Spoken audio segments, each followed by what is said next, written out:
What's that?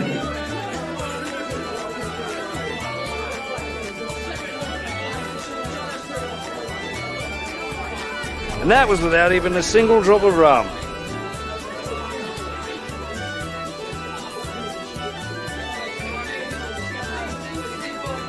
This, my friend, is a pirate.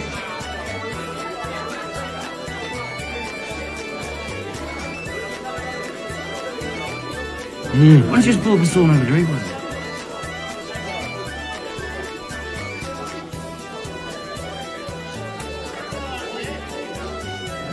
It comes in pints? I can get you one.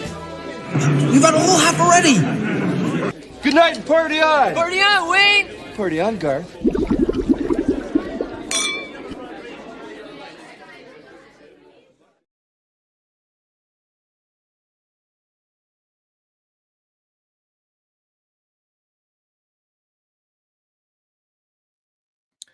And we're already off to a great start, but not really. There we go. Welcome to the first After Work Beers of 2025. I'm not going to say Happy New Year anymore because I did that on Monday. We're past. It's a week past. People who keep saying it till February, you know who you are. Anyways, technical difficulties. Yes. I was going to try, and I say going to because we're back on StreamYard, and I'm going to talk all about why right now. I was attempting to try a different streaming service called OneStream Live that I saw some other YouTubers tweeting about. That it was a little bit cheaper than StreamYard. You get some more features. I kind of went and looked at the website and it's kind of like, hey, cool. Like you get more of this. It's slightly cheaper than StreamYard. Let's try it out. Unfortunately, they do not do a free trial. So I'm in it for a month and I've already decided I'm not going to use it. First and foremost, I was not using the free version and I was not even using the cheapest version. So it was like tier 3, maybe like the second up, like paid tier of OneStream Live. So that intro video that I just played, where it's just a 1-minute countdown and a graphic, simple. OneStream Live does not allow you to upload anything, no videos, no images, no GIFs, no anything greater than 20 megabytes, not gigabytes, not GBs, MB. How in the hell am I supposed to upload a video less than 20 megabytes? Most images aren't less than 20 megabytes these days with all the high def and 1080p and whatnot and stuff. So quickly scrambling, trying to throw something together, trying to get stuff going. And I'm like, okay, so I have no intro. I have no outro. I don't even have a coming soon image, GIF, or anything that I can put up. And I'm just like, okay, I can just sit here and raw dog the stream where I just like hit live and be like, hey, here I am. Or I can scramble and throw things back over on StreamYard. Good old faithful. Here we are. I've got a month to mess with it, so I might look around and figure out maybe I'm doing something wrong on my end or whatever. But so far, the other streaming service that I was going to try did not work. If you clicked on a link and got the wrong link or went to the wrong place, I apologize. But if you are here hanging out, thank you for being here. Last Minute Chaos. It's pretty much, maybe I should change my name. Maybe I should change my YouTube channel to that. Last Minute Chaos, because that's what every stream feels like. No matter how much I come in and try to be prepared, it always feels like last minute chaos of my earbuds don't want to connect. All of a sudden, I go live and my computer has decided to take my microphone and pitch my voice down an entire octave, or articles aren't pulling up on my other monitor, or my Wi-Fi goes out. Last minute chaos. Could be a new name for the channel, or maybe just a new segment on the channel. Maybe if I decide to go live more than once a week. Anyways, here we are. Thank you all so much for being here. Cheers to the first After Work Beers of the year. I appreciate each and every one of you. Oh, that's good. And this one, anyone here is a fan of the Broken Lizard Boys, known for Super Troopers, Beer Fest, all sorts of things of that sort. This beer, I believe, is a bit of a play on that. the Slap and Tickle West Coast IPA. I'm pretty sure that's a direct reference from the movie Beer Fest. If you've seen the movie, you know. If you don't, unfortunately, I don't have a clip, but it's really funny. I recommend the movie highly. Oh, so how's everybody else doing on this fine Wednesday? We've got Lady Marine in the chat. Good to see you, Steph. As always, thanks for being here. And we've got Jay the Deep Minded. Hello to you. How are you on this fine Wednesday? Or I don't know. Is it Thursday? Where I forget different time zones and time differences and whatnot. But yeah, last minute chaos. I might be onto something there, because every time I'm about to go live, it feels like everything goes wrong. I think that might be fitting. So let's see. There is all sorts of rotten start of the day. And I grew up with pet. Oh, I'm sorry. I'm really sorry to hear that. That's never, especially if say like start of a day, that's never a good way to start the day. I'm really sorry to hear that. Still Wednesday and doing good. But then, yeah, so Lady Marine also did check in on me this week, hearing about all of the wildfires and everything going on here in Southern California. Thankfully, very gratefully, thank God, I am not in harm's way right now. Southern California as a whole, I hate to call it a running joke because it's not funny at all. Like it's not a good thing. But Southern California as a whole, we literally do have a wildfire season. It's one of those things where from San Diego to LA, maybe even kind of up into Bakersfield, there's some stuff there in the middle of California where there's a little more mountains and trees, and they get snow and they actually get weather and seasons and whatnot. But for the most part, when you're kind of on the coast, we get very, very little rain. Last year, about this time last year, we got an unusual amount of rain, like more, so much so that here's the final irony.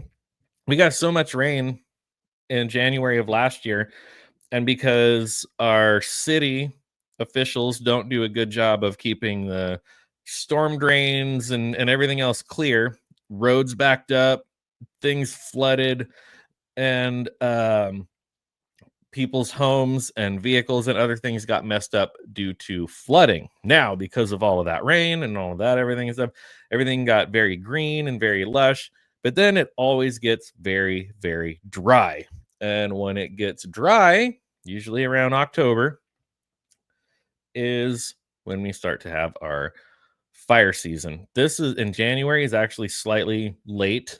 So it's like all the more devastating that it's kind of like people thought like, oh, we're sort of past it, we're good, everything. But no, thankfully I'm not near where all the chaos is happening, but where it is happening is absolutely terrible. I definitely say, send your prayers out to the people in like the Los Angeles, Hollywood, Santa Monica area. I am 200 miles away, 150 miles away ish, a few hour drive away. So out of harm's way for now. But given that wildfire pops up here, fire pops up here, we've got really crazy high winds. We have been having the crazy high winds here in San Diego, so anything could happen. We don't know. It's very scary. I've been seeing all sorts of stuff of like people having to, in the more of the Los Angeles area, people having to evacuate their homes, and just devastating. It's really bad, really bad. So it's, again, send some prayers out to those people. If you know anyone in the area, reach out to them. But thankfully, I am safe. Hey, Devin. Yeah, YouTube is freaking out. I made a last minute decision to pull the plug on one stream and just switch back on over to old reliable StreamYard. I paid for a month, so I have a month to sit down and mess around with it and figure out if maybe I was doing something wrong or if something's wrong with the settings, whatever. But not even being able to so much as load in an intro or an outro video or anything, I'm like, I can't work with this. Like, I don't want to just turn the camera on and be like, hey, we're live. Like, I need something. I need some kind of a buffer before you have to look at this, Something to prepare people, like, hey, it's coming. Anyways, let's see what there is to talk about, though. We've got there's been some Primus news. Everything on the west side is complete. Oh, that's not good. That's not good at all. Yeah, I've seen some videos and stuff of like just how big it was. Yeah, it's not good.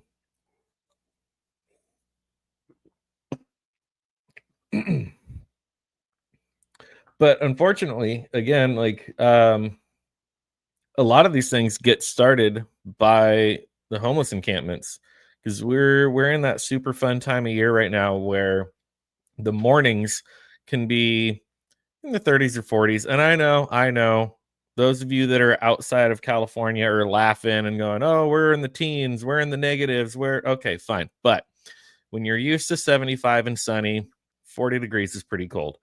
But I think, with the amount of homeless encampments we have between here and Los Angeles and stuff, you get these people that are out there. They're already homeless anyways. They're cold. They light a fire to try to stay warm. Now we've got crazy high winds. Those winds take those embers and very, very bad things happen. It's not uncommon. I honest to God, I want to say, even living where I live, the times that we've had wildfires here, which is also quite frequent, not nearly as bad as what's going on in LA right now, but it's pretty common every couple of years. We're all sort of, waiting for the axe to fall. Like, do we need to evacuate? Do we need to go? Do we need to move?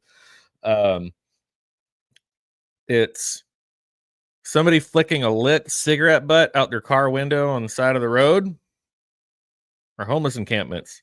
So I'm not here to judge. To each their own. We're all adults here. You can do whatever you want to do, but don't flick your freaking cigarette butts out the car window. Dispose of them properly.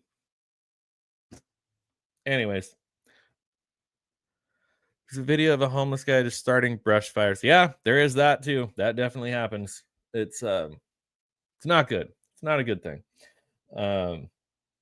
Yeah, like I said, do whatever you want to do, but if you're a smoker, put your cigarette butts out, dispose of them properly, put them in a soda can, whatever, run them under some water, step on it. I don't know, but just like because when I drive to work in the morning, it's still dark out. I go to work before the sun comes up. When I'm driving down the freeway and all of a sudden I see an orange little flickering thing flying down the freeway, like I want to follow that person and just like grab their face and like, what is wrong with you? Like, California is literally burning down and you're just flicking your cigarette out the window. Like,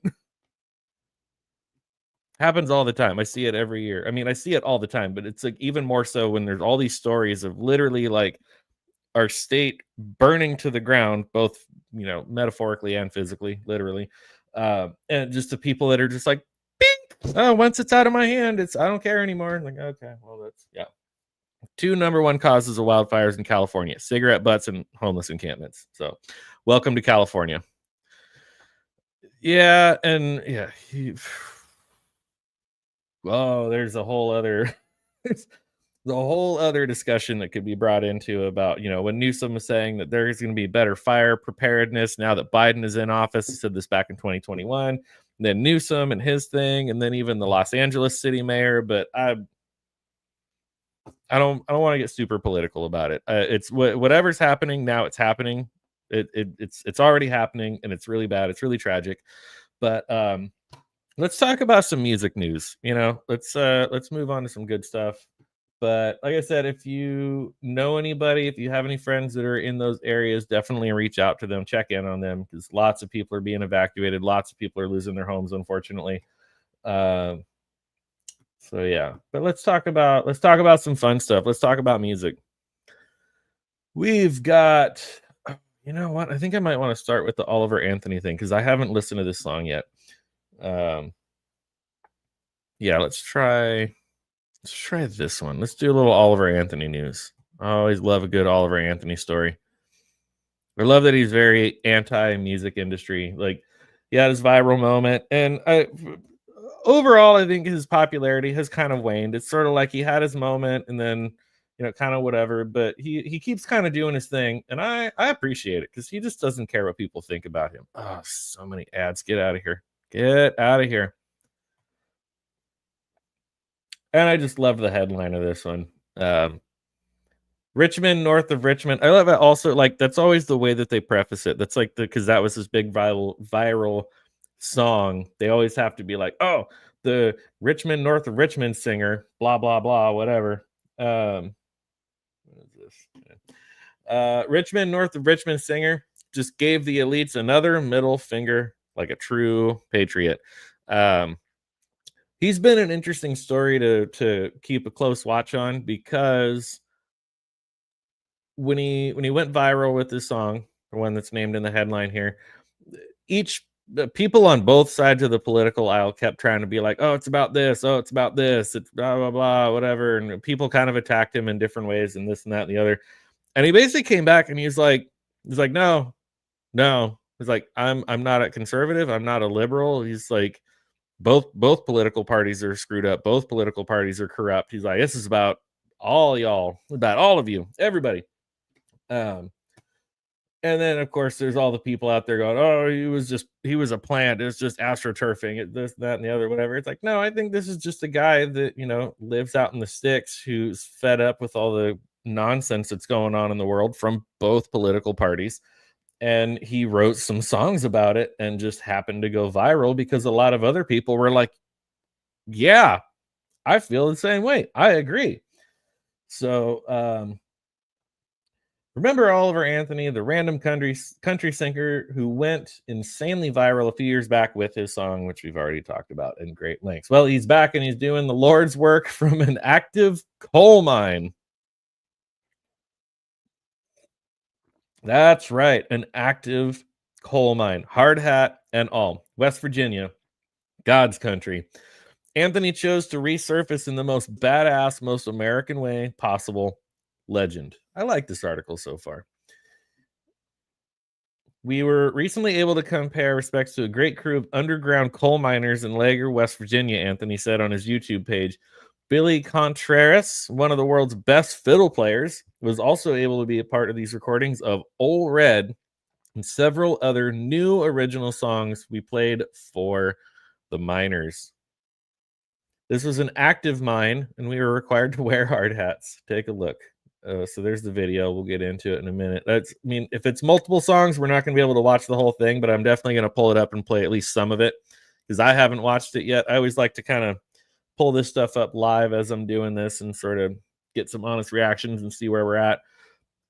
Oliver Anthony gets it. My God, what a song, what a cover, what a patriot. Oliver Anthony burst onto the scene a few years ago by taking a blowtorch to the establishment with the banger of a song, and we all thought he was on a first-class trip to stardom. Of course, that's not what he wanted. He was pretty clear about not wanting to just take the money and run, and he didn't. Instead, he stayed famous for about 5 minutes and then went back to doing shit like this. And frankly, we're all better for it. Anthony surfaced once every few months nowadays with insane covers like one of Country Roads. Check it out. When he's not pumping out music like that, he's stuffing fake country singer Beyonce in a body bag. I might get canceled for saying that. And now I've been shadow banned, which I probably already am, but it's okay. It's fine. Everything's fine. Dog in the burning house. This is fine. Hell of a life, if you ask me. Guy loves the working man, and he's happy as a lark just singing in West Virginia coal mines. Badass. Now let's go have a big Saturday. So obviously this is from a couple days ago, but let's take a look here.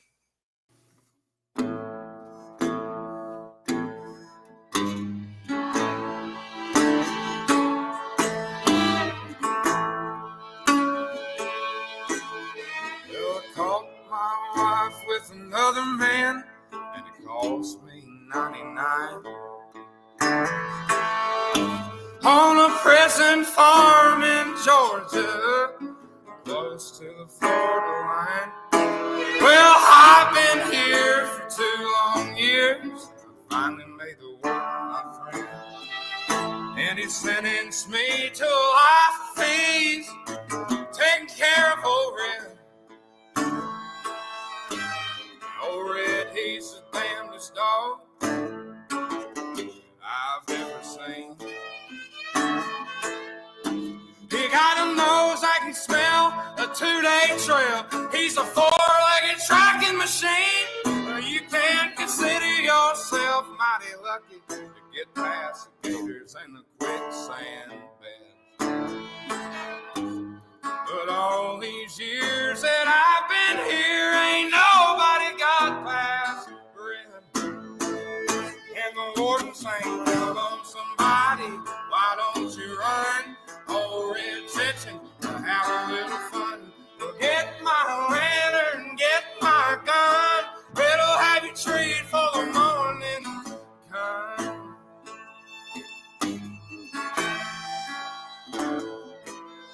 So I paid off the guard. I slipped out a letter to my cousin up in Tennessee. Oh, he brought down a blue tick hound. She was pretty as she could be. Well, they pinned her up in the swampland about a mile to the south of the gate.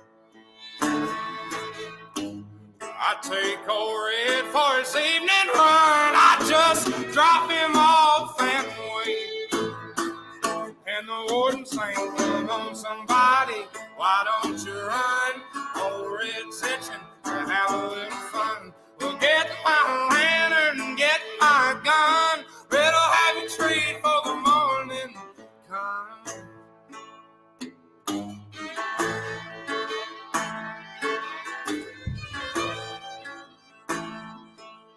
Old Red got really used to saying his lady every night. And so I kept him away for 3 or 4 days and waited till the time got right. Oh, I made my son in the evening sun, and I smiled when I turned her red. I was headed north to Tennessee, and old Red was headed south. And the warden sang, "Come on, somebody, why don't you run? Old Red's itching to have a little fun. Well, get my lantern, get my gun. Red'll have you treat for the morning come." Now there's red hair and blue ticks all in the south. Love got me in here and love got me out.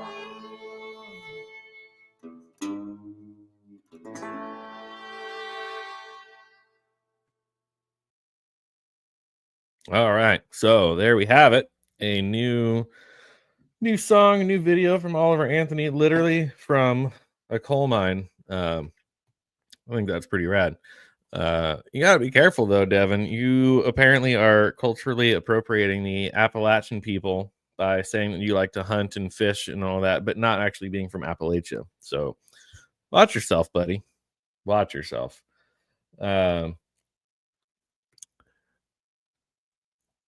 Good new old song.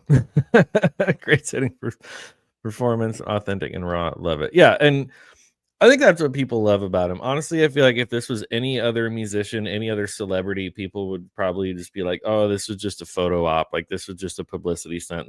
But he is other than going on the Joe Rogan show, and I think maybe one or two other things. He went on a couple of like high profile interviews, but other than that, like he was not doing the press circuit. Like he wasn't going around and doing all the big shows and podcasts and stuff. It's like even when he was on Joe Rogan, like when he was like kind of winding down his conversation with Joe Rogan, he even kind of said, he's like, well, I think I've kind of talked enough for a while, and I think I'm ready to, kind of lay low and not talk so much for a while. So I honestly believe, I think he's very genuine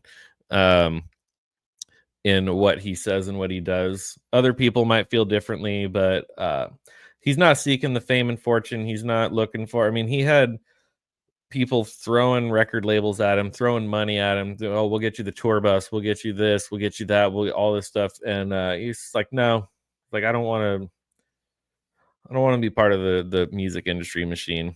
This is an old Blake Shelton song. I'm not sure whose version I like. Oh, okay. So somewhere in this article, it said something about it being an original song, but it also said he played a few songs. So maybe, He just didn't release a video of the new original song. Let me see. Part of these are Old Red and okay. So yeah, there he says recordings of Old Red and several other new original songs we played for the miners. So it sounds like they kind of were down there and they did like a set. So maybe little by little he'll release the videos of the new original songs. But okay, yeah, I was not familiar with that one already. But either way, that was a good one. He had a chance to be a super big deal and he turned it down. Yeah. Yeah, that's I got lost there a little bit. That like it said other new originals, but I'm not familiar with that song anyway. So for all I know, it could have been an original or a cover. But I like it. I like the fact that he's literally just, it doesn't have that star power where it's like, oh, I'm gonna be down here, but I'm gonna have security all around and all everything. He's like, no, I'm just gonna come down here and like hang out with these people and talk to these people and play a few songs for them, probably on their lunch break or whatever. Yeah, I dig it. I like it. I've got some good stories to talk about. I got some stupid stories to talk about.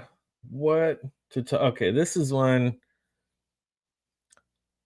I shouldn't care so much about this, but this always irritates me. So we're going to talk about it. The Rock and Roll Hall of Fame. The Rock and Roll Hall of Fame should not be called the Rock and Roll Hall of Fame anymore. And this article, funny enough, from People Magazine. I don't usually like pulling stuff from like major publications, but everything in this article perfectly articulates everything that I have been saying about the Rock Hall of Fame for a long time now. But won't change his name. So the chairman of the Rock and Roll Hall of Fame is the one being a stubborn old son of a bitch, being like, oh no, we don't need to change it because all of a sudden I know about all the history of music and this is why we shouldn't change it. And it's like, yeah, but literally artists that are being voted in and inducted in, even though they're saying like, hey, I'm not rock and roll, please take my name off the ballot. And they're like, nah, we're going to let people vote. And then they vote them in and they induct them in. And they're like, I'm not rock and roll. That like a couple years ago, Dolly Parton was on the ballot.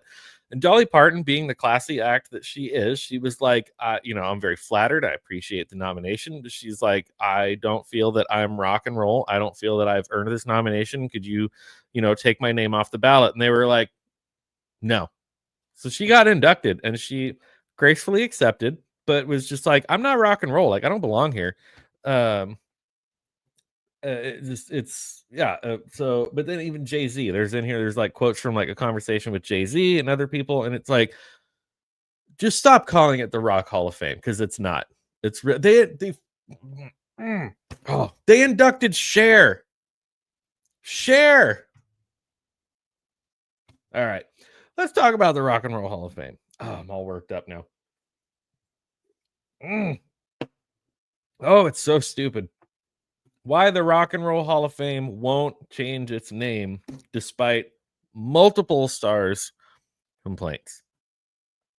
Chairman John Sykes spoke about the organization's name after comments from Dolly Parton, Jay-Z, and more about not feeling aligned with its genre distinction. There he is, that old son of a bitch. Yeah, you know everything about music history, don't you?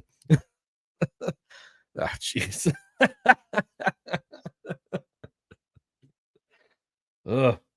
Oh. Rock and Roll Hall of Fame isn't changing its name anytime soon. Musicians from various genres have been inducted. Various genres. It says it right there. Musicians from various genres. And I still think they're using the word musician loosely because like NWA and people like that are in there as well. They're not musicians. I digress. They've been inducted into the prestigious organization over the years, and Dolly Parton even spoke publicly about not feeling like she deserved the honor as a country musician. So why not change its name to something more general? Let's find out. In a new interview with Vulture, back up. There we go. No, what is it? Get out of here. What is that? Go away. In a new interview with Vulture, Rock Hall chairman John Sykes said he understands certain genre-based frustrations with the organization and explained why he wouldn't alter its long-held name. So there's Dolly. What kind of guitar is that? Is that a PRS? Is that a Schecter? Like, there's no way she's playing guitar with those nails. Don't get me wrong. I know she knows how to play guitar, and early on in her career, she played guitar, but look at those freaking nails. You are not playing guitar with nails like that. If I go a couple weeks without trimming the nails on my left hand, it hurts, man. I think it's because some people don't understand the meaning of rock and roll. Oh, tell me more, Mr. Chairman, he told the outlet. If you go back to the original sound in the 50s, it was everything. As 2023 inductee Missy Elliott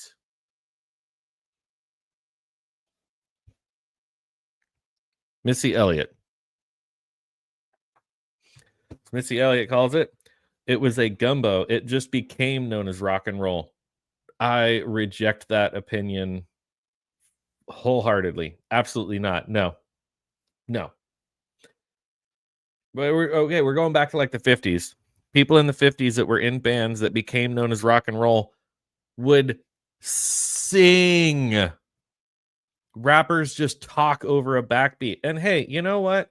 To each their own. I'm not trying to crap all over different styles of music and what people like to listen to and stuff, but trying to say that, oh, back then it was just a little bit of everything. It was just sort of a gumbo. It's like those people played instruments and sang. You talk over a beat. Sykes continued. So when I hear people say you should just change it to the Music Hall of Fame, rock and roll has pretty much covered all of that territory. Rather than throwing the name out, it's doing a better job of communicating to people where rock and roll came from and what it's truly about. Once they hear it that way, they understand. No, I still disagree, and I don't understand.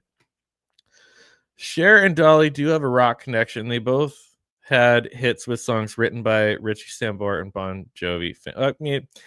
Yeah, but I mean, even when Dolly herself is coming out and saying, she's like, hey, like, I don't feel like I belong here. And they're just like, oh, no, like, we're going to leave you on there anyways. But then, of course, when Cher got inducted, she had to make her snarky comments about, oh, it took me X amount of years to finally get inducted in here. And it's like, you're not freaking rock. And it's like, don't make this into a thing of like, they don't induct women into the Rock Hall of Fame. Like Fleetwood Mac and Stevie Nicks are in there both separately. She's in there with Fleetwood Mac and in there as a solo artist. So like Cher's comments about, oh, it took forever for a woman to get in here. Like, just get out of here. You just want people to talk about you. And here we are talking about her. Being too logical. Yeah. Much too logical. All right, let's continue. Chairman John Sykes then recalled a conversation with, quote, great friend Jay-Z. So is this like one of those like old white guys that's like, oh yeah, like I have black friends, and it's like quote, great friend Jay-Z, who was inducted in 2021. So right there again, Jay-Z is nobody wants to admit to that anymore. Woo! Oh boy. Yeah.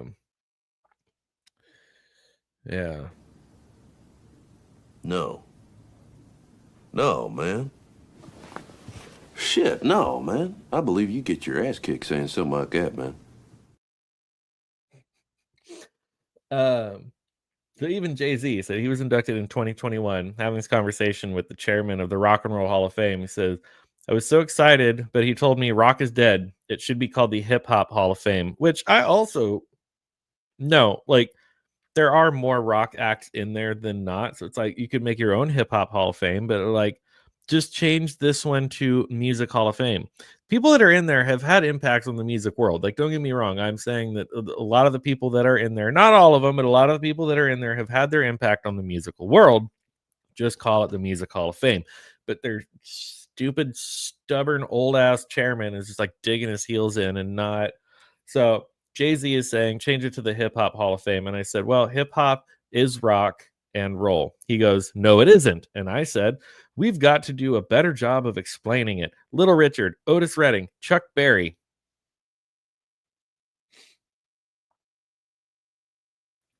Help me out here, chat.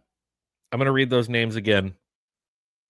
The chairman of the Rock and Roll Hall of Fame is trying to say that hip hop is rock and roll because of Little Richard, rock and roll, Otis Redding, and Chuck Berry. Those people all played instruments and sang. They didn't have a DJ behind them playing a beat while they just talked. John Lennon was on record as saying that he probably never even would have picked up a guitar if it hadn't been for Chuck Berry. Like Chuck Berry was like his guitar idol and like his artist that made him go, I want to do that. So like we wouldn't have had like a John Lennon or the Beatles without Chuck Berry. But apparently now, according to Old White Man, who's chairman of the Rock and Roll Hall of Fame, Little Richard, Otis Redding, and Chuck Berry are basically hip hop and rock and roll all at the same time. It's just, yeah. It's so frustrating. It's really frustrating. These artists were the cornerstones of rock and roll. If you look at the sounds over the years, those artists ended up influencing hip hop, said Sykes, and that's absolutely fine. There are a lot of artists who influence other people who go on to pursue careers in other genres, but that doesn't mean that the person who inspired them is that genre. While the rap icon, quote, hemmed and hawed at the idea, he still attended the induction ceremony, which meant a lot to Sykes. That made me feel like we had done our job to communicate that rock and roll is open to all. No, he just wanted to go accept his award and make his speech. 1 month after Dolly Parton, 78 years old, was revealed to be on the ballot for induction in 2022, she attempted to remove herself in order to ensure other acts got a fair shot, because Dolly's a class act and that's just how she is. Even though I'm extremely flattered, this is her quote, even though I'm extremely flattered and grateful to be nominated for the Rock and Roll Hall of Fame, I don't feel that I have earned that right, she said at the time. I really do not want votes to be split because of me, so I must respectfully bow out. Her request, however, came too late, and she then changed course to saying, quote, I'll accept gracefully. I'll just say thanks, and I'll accept it because the fans voted me in. But when I said that, it was always my belief that the Rock and Roll Hall of Fame was for people in rock music. I just felt like I would be taking away from someone that maybe deserved it, certainly more than me, because I never considered myself a rock artist, but obviously there's more to it than that. Ultimately, Dolly Parton was among the 2022 Rock Hall inductees, and she also used the moment to inspire her 2023 rock album, aptly titled Rockstar. I'm going to have to live up to it if I'm going to be in the Hall of Fame, she told People in 2022. What do you guys think about all of that? This whole thing of basically saying like hip hop is basically rock and roll, country is basically rock and roll. I'll accept the country is rock and roll thing before I'll accept the hip hop is rock and roll. They don't play instruments. I can't, again, like I'm not trying to shit all over what different styles of music people like to listen to and stuff, but for me, it's just like absolute bottom line, bare bones minimum requirement. If you're not playing instruments, it's not rock and roll. I'm sorry, but I'm not that sorry. I need another sip of my beer. Oh, it's just, it's so annoying. Get out of my way. What's that? This, my friend, is a pint. It comes in pints? I can get you one. You've had a whole half already. All right, we've got some Jane's Addiction news. So if you guys remember just a few months back, I forget exactly how many months back, I'm not going to bother to look now, but we saw that Jane's Addiction had embarked on a much anticipated reunion tour with, I think, a majority of, if not all, of the original members of Jane's Addiction. And tensions were immediately high. Things were already going bad from the very start, mostly between the rest of the band and Perry Farrell. I think given their years of issues and problems personally and professionally, I think the rest of the guys have remained largely sober. Maybe they drink, I don't know, but drugs and whatever, all that stuff's kind of out of the picture now. These guys are getting older. They're trying to get their lives together and stay alive. It's usually a good goal to have. But a few short months ago, a Jane's Addiction concert was cut abruptly short when Perry Farrell just lost his mind in the middle of a song and walked over and tried to take a swing at Dave Navarro, but it was more of kind of a slap. Like he didn't really get a swing in. But frozen fingers. Am I frozen? Am I what's happening? Am I like a spinning wheel of death right now? No, it looks like it's still streaming. Where was I? There we go. So yeah, the show is cut short. They canceled the rest of the tour and pretty much said like, okay, like the band is done. We're over. We're done. Like we're not putting up with this drama anymore. Whatever's going on with Perry Farrell, he needs to get some help, whether it's drugs, whether it's alcohol, whether he's just got some sort of internal mental issues. I don't know about the typos. Oh, holy typos, Batman. Yeah. So,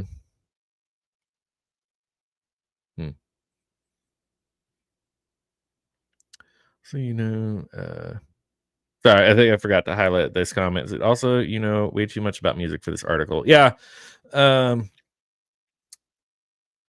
It just bothers me. Again, I get it. There's different styles of music out there. There's different genres out there. And I'm all for it. Like, I'm not saying like, oh, like this style of music shouldn't exist or this genre shouldn't exist. But when a prestigious museum that does an induction ceremony once a year is called the Rock and Roll Hall of Fame, I feel like that's a pretty clear-cut line of who should and should not be in there. Like NWA should not be in there, Public Enemy should not be in there, LL Cool J should not be in there, Jay-Z should not be in there. Well, okay, which one was it? Was it NWA or Public Enemy?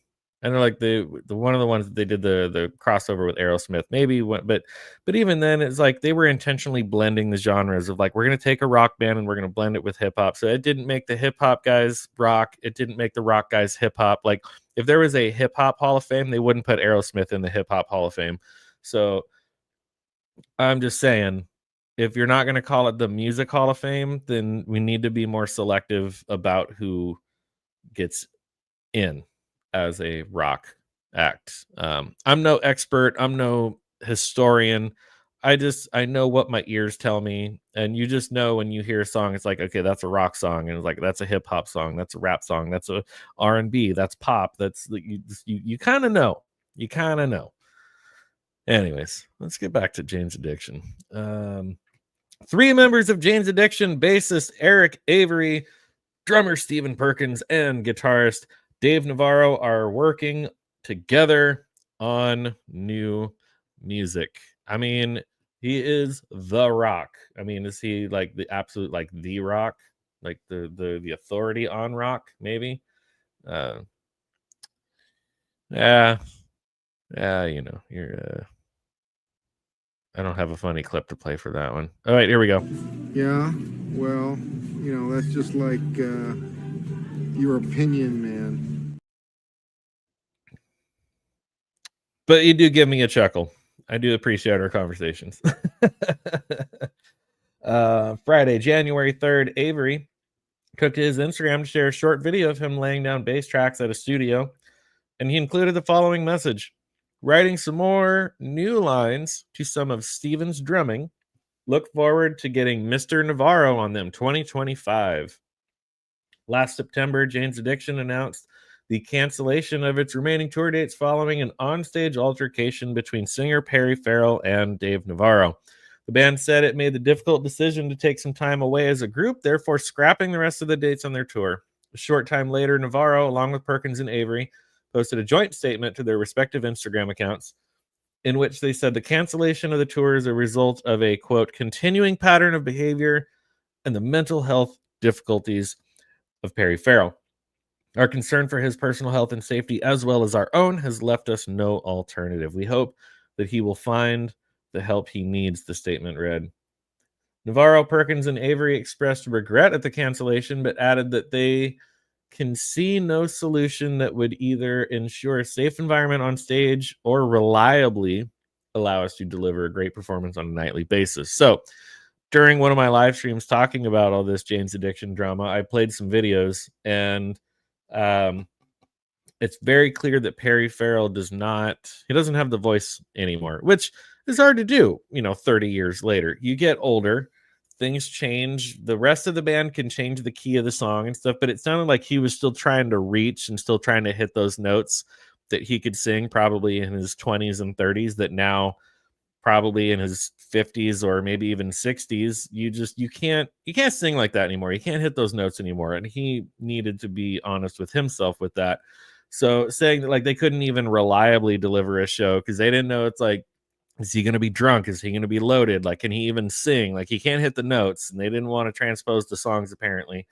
It wasn't good at all. I mean, to the people who did pay however many hundreds or thousands of dollars for their tickets and stuff, were probably honestly really disappointed in the show that they got, because like I said, the videos that I saw before the tour was completely canceled. It's like, oof, his voice is gone. Like, if you guys can't drop the key of the song down to something that's comfortable for him, this just sounds like a really, really bad cover band. The rest of the band sounded tight, but Perry Farrell's voice is trashed, probably for a lot of different reasons. But they said in their concluding statement, our hearts are broken at having to cancel the rest of the tour. Later that same day, Farrell wrote in a statement posted on his Instagram story that, quote, this weekend has been incredibly difficult.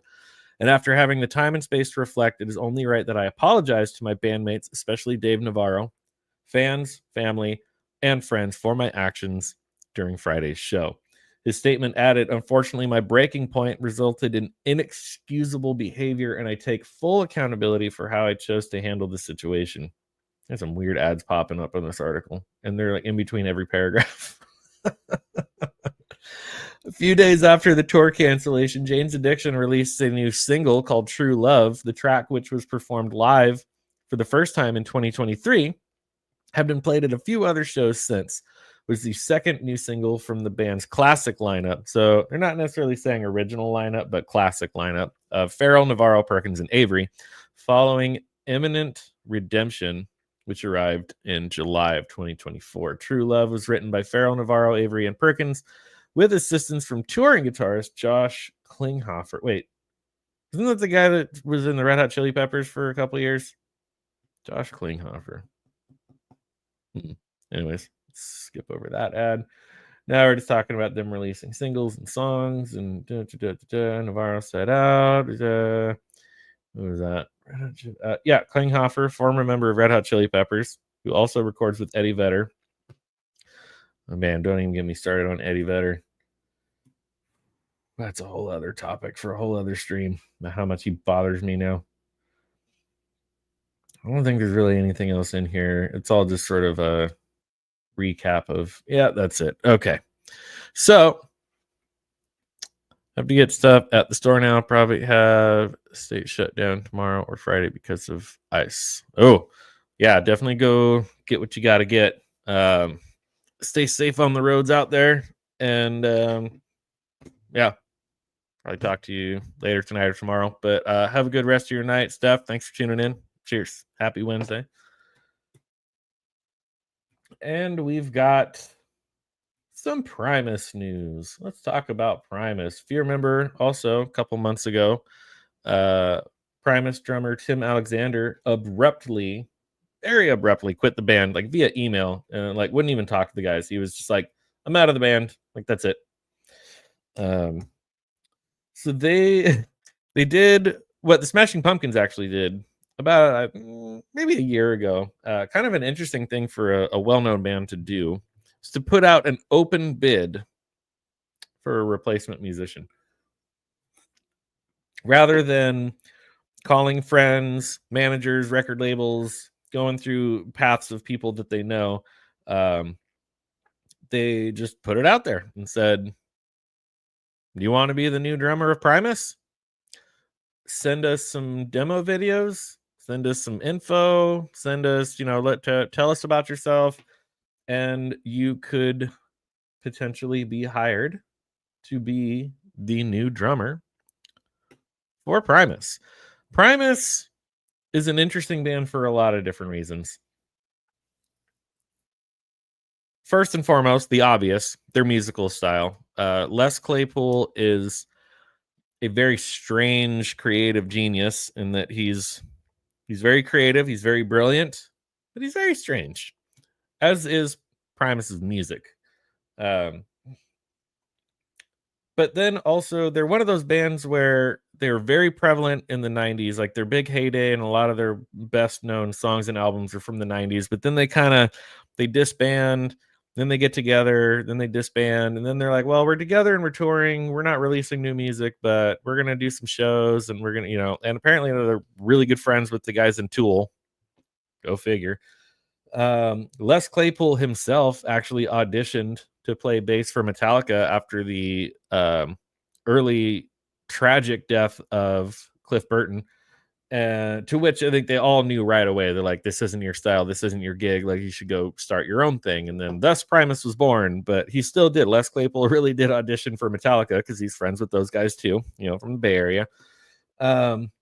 So they're a very unique band for a lot of different reasons, in that they've always sort of carved their own path. They don't go with what the music industry says they should do. They don't stick with like, oh, we have a record label, we have to put out an album. They're just sort of like, it's like the if you know sort of thing. Like if you know about them, you're into it, whatever. And if you don't, like that's okay too. Like no harm, no foul. But they're gonna keep on living their lives. And Les Claypool probably has like 10 other side projects. One's called I think it's like Les Claypool's like Frog Brigade something. I don't even know, man. Guy's got a lot of different projects going. He's one of those people that just like creative stuff is just constantly moving through his brain. That Primus returned to the stage for first show since departure of drummer Tim Alexander. The group was joined by Brian Brain Mantia, who had previously sat behind the kit for Primus over many years when Tim Alexander had quit before. So this is not the first time that their original drummer has departed the band. So they hit up this guy who's filled in before. He had previously served as the drummer in 1989 before being replaced by, so he's actually the original drummer. That's a hot take right there. Before being replaced by Alexander, who would play with the band until 96. Following Alexander's initial departure, Mantia returned to the kit until Primus' split in 2000. Alexander would remain the band's drummer for the majority of their career following a 2003 reunion, save for another absence between 2010 to 2013. Primus announced, get out of here, ad. On October 29th, Alexander had resigned suddenly on the 17th via email, effective immediately, citing a loss of passion for playing, and the reason that Claypool and guitarist Larry admitted came as a complete shock. On the heels of a wonderful spring and summer of touring and some fabulous plans ahead for this year, 2025, has been a bit bewildering for us that Herb would so abruptly opt out, they said. After several attempts to communicate, his only response was another email stating that he has lost his passion for playing. As disappointing as it is, we respect his choice, and it's forced us to make some tough decisions. Excuse me. In the wake of Alexander's passing, he didn't die, he quit. That's a really weird way to word that sentence. They said they would be taking submissions from all points in the universe for the position of Primus drummer / percussionist. They added flashy chops are wonderful, but groove, pocket, and the ability to listen, react, and contribute to the musical conversation is a must. The band took to social media again in late December to warn applicants of scammers who had begun contacting hopeful applicants ahead of in-person auditions taking place. It's our duty here in the Primus camp to at least give a heads up, as it were, to those who may be duped by these sad individuals who are obviously struggling with their own insecurities and shriveled genitalia, the band wrote. So there's that. So they put the bid out there. Anyone who wants to play, put your bid in. So this one, I don't know if this is official, but this is saying that someone did put their bid in. Dennis Stelling announces bid to become Primus's next drummer. Let's dig in here. Who is this guy? For most drummers, stepping into the rhythmic orbit of a band like Primus would be a lofty dream, but for Dennis Stelling, it's an ambition driven by confidence and passion. Known for his dynamic drumming style and deep appreciation for experimental music, which saying that Primus is an experimental band is saying that lightly.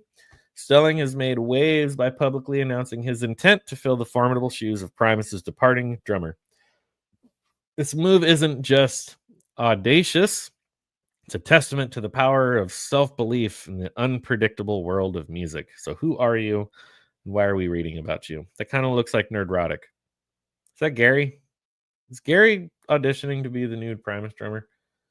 Primus, with their genre-defying sound and eccentric energy, has long stood as an icon of musical innovation. Their drummers, from Tim Herb Alexander to Brian Brain Mancha, have contributed significantly to the band's distinct sonic identity. For Stelling, the opportunity to take on this legacy represents not just a career milestone, but a chance to immerse himself in the creative chaos that defines the group. His announcement signals more than a hopeful audition. It's a statement of readiness to step into one of rock's most unique ensembles. So I'm still not seeing why this Dennis Stelling is significant. Are we supposed to know who this guy is? Because I'm going to admit I don't know who he is. Drummer style of Dennis Stelling, rooted in versatility and flair, aligns well with the demands of a band like Primus. His technical ability, combined with a penchant for pushing boundaries, suggests that he could not only keep pace with Les Claypool's thunderous bass lines and Larry Lalonde's experimental guitar work, but also bring his own flavor to the mix by putting himself forward. Stelling joins a legacy of musicians who aren't afraid to seize opportunities, no matter how daunting they may seem. Who are you? Why do we care about you?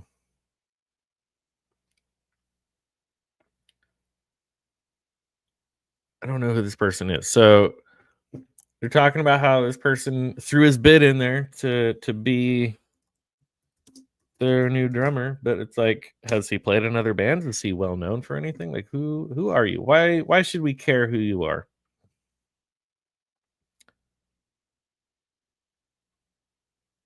Productions, Exodus, the most heavy.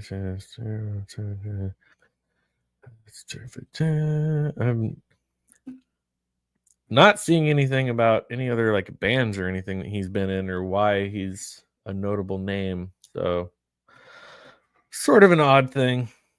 Kind of odd. But anyways, appreciate y'all being here this evening. That's the last of my topics I have for now.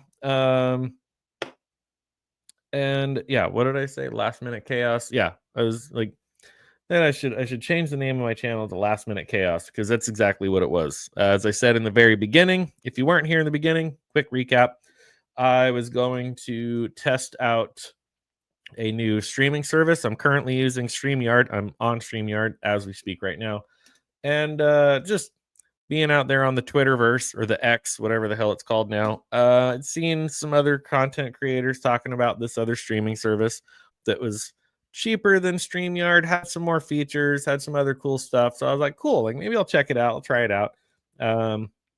Streaming services typically do not offer free trials, so I paid in for at least a month, only to find out within about a matter of 5 minutes that I didn't want to use it. So then last minute scramble, last minute chaos to hop back over here, get everything going on StreamYard. So to those of you who still managed to find the link, still managed to join in, still managed to interact in the chat, I appreciate you. We managed to keep a minimal amount of technical difficulties as I was scrambling from, okay, this streaming service sucks because I can't even so much as upload one of my countdown videos. Everything's capped at 20 megabytes. That's a problem when you're paying for something. I'm paying for something, I want more than a 20 megabyte cap. Sorry, not sorry. So scramble back over to StreamYard. New link gets put out there. Hopefully y'all got the bell, the notification. And yeah, and that is why we always say, make sure if you are watching, hit that like button, share the stream out there for others to see. If you are new, hit that subscribe button. Whether you are new or not new and you are subscribed, make sure to ring the bell for notifications and set it to all, so that when this chaos happens, and I have to set up a last minute stream on a different platform, you will still get that notification saying this person is going live now. Click on say hello. So, with that being said, I really do appreciate each and every one of you for being along in this journey of chaos, of streaming, of me having no idea what I'm doing, but yet we're here. We're talking music, we're drinking beers. And let's see, what do I have going on after this? Friday, I have a gig coming up this Friday. So keep an eye on my community posts. And again, like I said, keep that bell set to all for your notifications. You'll get notified when I go live. So Friday at 6 o'clock Pacific Standard Time, I'll be putting my phone up, going live during one of my gigs. That one, I don't really interact with the chat because I'm busy playing music. And when I do take my break, to go around, hang out, say hi to the folks who came out. But just kind of a fun way to put it out there and stream what I do on the weekends. I got my full-time job. I've got this thing, got the music thing. So yeah, gig stream Friday, 6 o'clock Pacific Standard Time. Back on Monday with the regular cast of characters for Late to the Party news. But until then, I am your host, John, the creative blue collar guy, signing off for this Wednesday after work beers. Cheers. Thank you again all for being here. I appreciate you all so much for hanging out. I will see you on Friday at the gig. Guys, enjoy the rest of your Wednesday and the rest of your week, and I'll see you.